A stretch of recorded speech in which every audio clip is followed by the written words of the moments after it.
Hello students, welcome you all on English Literature Topics platform. In this video, I am going to explain a very important literary topic, and that is dark romanticism. What is the meaning of dark romanticism? Dark romanticism is a writing style which took shadowy approach to the fantastical. It is a subgenre of writing that took a shadowy approach to the fantastical.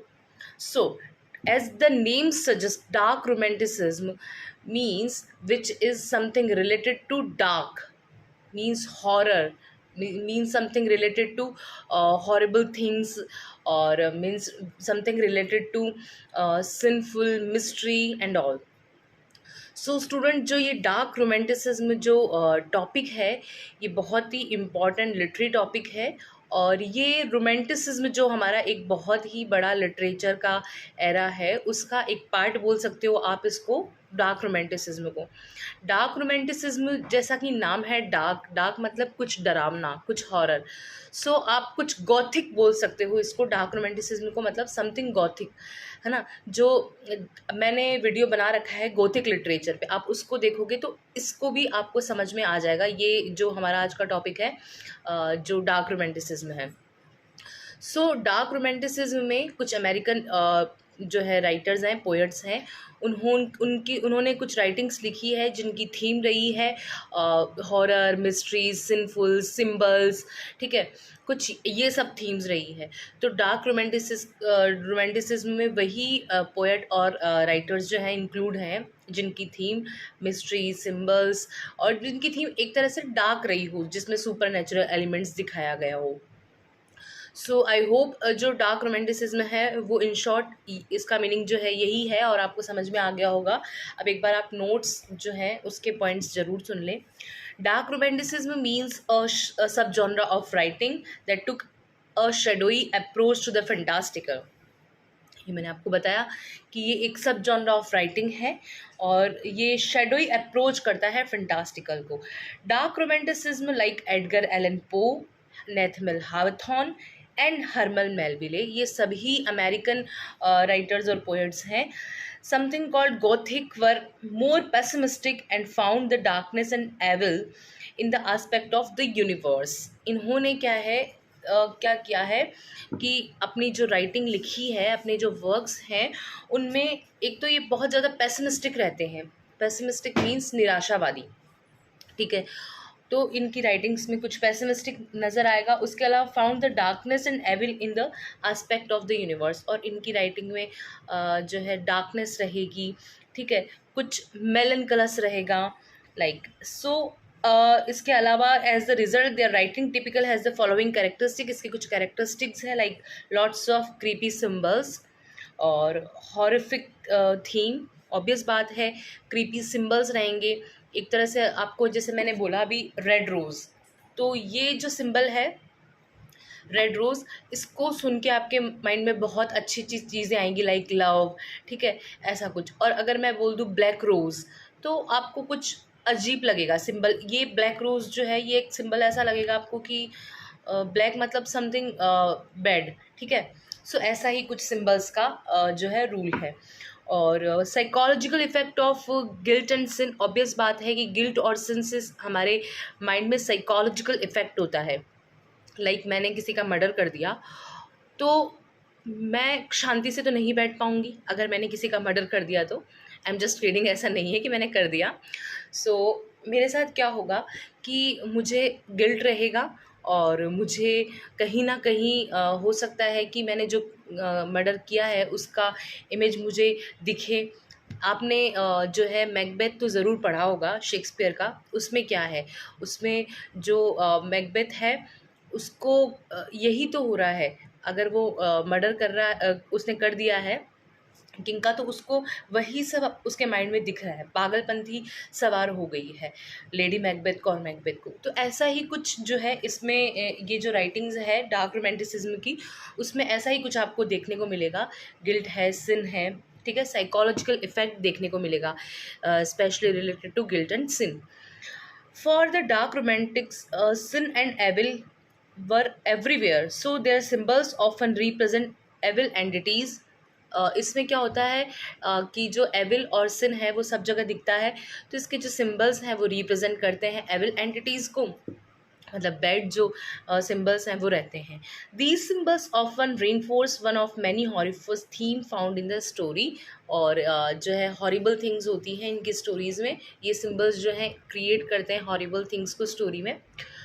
Example of dark romanticism, कुछ writing है dark romanticism के examples हैं जो कि American author के द्वारा मैं आपको बता देती हूँ। द रावण, एडगर एलन पो, इनकी पोम है जिसका नाम है द रावण, जो 1845 में आई है। ये एक बहुत ही इम्पॉर्टेंट एग्जाम्पल है डार्क रोमेंटिसिज्म का। The fall of the house of Usher, ये एक शॉर्ट स्टोरी है, ये भी एडगर एलन पो की है जो 1839 में आई है। The tell tale heart, the tell tale heart जो है वो भी एक शॉर्ट स्टोरी है जो 1843 में आई है, ये भी किसकी है, एडगर एलन पो की है।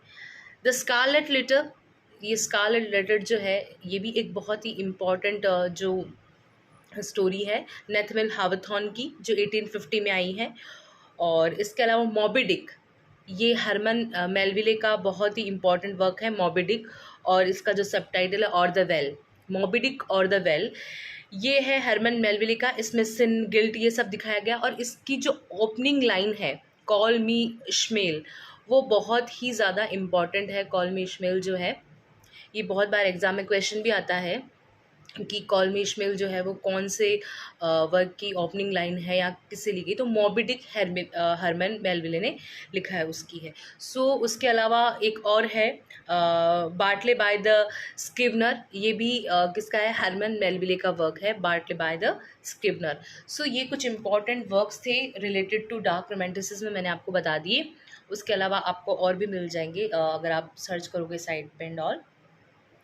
Dark romanticism is a literary subgenre of romanticism characteristic by evil or darkness came being in the late 18th century. आप बोल सकते हो कि ये जो डार्क रोमांटिसिज्म है ये लेट 18th सेंचुरी में आया। इसकी थीम क्या क्या रखी गई, डार्क थीम थी, जैसे कि डार्क रोमांटिसिज्म, तो इसकी थीम क्या रहेगी, डार्क थीम रहेगी, such as sin, evil, supernaturalism, personal torment and self destruction. ये जो थीम है ये इसकी रहती है।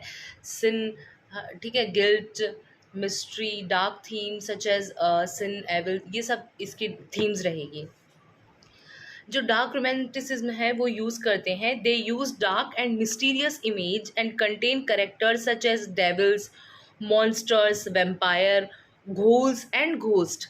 कैसे कैसे करेक्टर यूज़ करते हैं ये डेविल के करेक्टर यूज़ कर सकते हैं, मॉन्स्टर के करेक्टर यूज़ कर सकते हैं, वेम्पायर का करेक्टर यूज़ कर सकते हैं। आपने ट्वाइलाइट मूवी ज़रूर देखी होगी, तो वेम्पायर का करेक्टर आप वहाँ से, अगर आपको नहीं पता है कि वेम्पायर कैसे होते हैं क्या है, तो ट्वाइलाइट मूवी ज़रूर देखिएगा।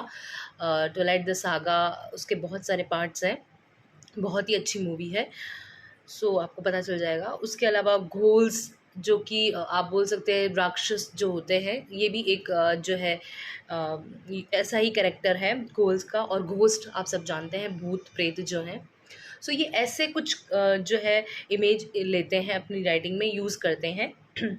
The dark romantics often portray outcast from society, इनमें क्या रहता है, डार्क रोमांटिक्स जो है often portray outcast from society, इनको सोसाइटी में जो है एक्सेप्ट नहीं किया जाता है, आउटकास्ट फ्रॉम सोसाइटी है। Edgar Allan Poe, Nathaniel Hawthorne and Herman Melville are the prominent American author of this movement. और Lord Byron, Samuel Taylor Coleridge, Mary Shelley are significant British author of this movement. ठीक है, ये American movements जो American writers हैं वो कौन कौन है, एडगर एलन पो, हरमन मेलविले और नेथनियल हावथॉर्न। इसके अलावा जो ब्रिटिश राइटर्स है तो आप उसमें बायरन को और जो है सैमुअल टेलर कॉलरिज को और मैरी शेली को आप ले सकते हो, वो ब्रिटिश राइटर है इस मूवमेंट के। ये जो मूवमेंट था डार्क रोमांटिसिज्म, इसके साथ साथ आया ट्रांसेंडेंटलिज्म मूवमेंट। ठीक है, ये भी एक बहुत ही इम्पॉर्टेंट लिटरेरी जो है, मेरा नेक्स्ट वीडियो ट्रांसेंडेंटलिस्ट पे ही आएगा। ये भी एक बहुत ही इम्पॉर्टेंट मूवमेंट था। तो इन दोनों में बस थोड़ा इतना फ़र्क था, दोनों ही रोमांटिक एज में ही आए, कि ट्रांसेंडेंटलिज्म जो था वो कहीं ना कहीं ऑप्टिमिस्टिक था, और जो डार्क रोमांटिसिज्म है वो जो है पेसिमिस्टिक रहा। सो बहुत सारे इन दोनों जो ग्रुप है, मूवमेंट हैं, इनमें सिमिलरिटीज़ थी, बट उसके अलावा बहुत सारे डिफरेंसेस भी थे। तो हम ट्रांसेंडेंटलिस्ट पे इन डिटेल बात करेंगे हमारे नेक्स्ट वीडियो में। सो आई होप आपको डार्क रोमांटिसिज्म वीडियो अच्छे से समझ आ गया। डार्क रोमांटिसिज्म जो है रोमांटिक एज में लेट 18th सेंचुरी में आया। इसके कुछ जो है इम्पॉर्टेंट प्रोमिनेंट राइटर्स थे, एडगर एलन पो, नेथनल हावथॉर्न, हरमन मेलविले। और इनकी कुछ राइटिंग्स मैंने बता दी आपको, लाइक मॉर्बी डिक है, स्कारलेट लेटर है, फॉल ऑफ हाउस ऑफ उशर है, ठीक है। तो ये कुछ इम्पॉर्टेंट आपको मैंने वर्क्स बता दिए। और इनकी जो थीम रहती थी वो मिस्ट्री थीम रहती थी, मिस्ट्री, सिन, गिल्ट, ये सब इसकी सुपरनेचुरल एलिमेंट्स, ये सब इस डार्क रोमांटिसिज्म की थीम रहती थी। सो ये एक सब जॉनरा ऑफ राइटिंग था, मतलब लिखने का एक जॉनरा था रोमांटिक एज में।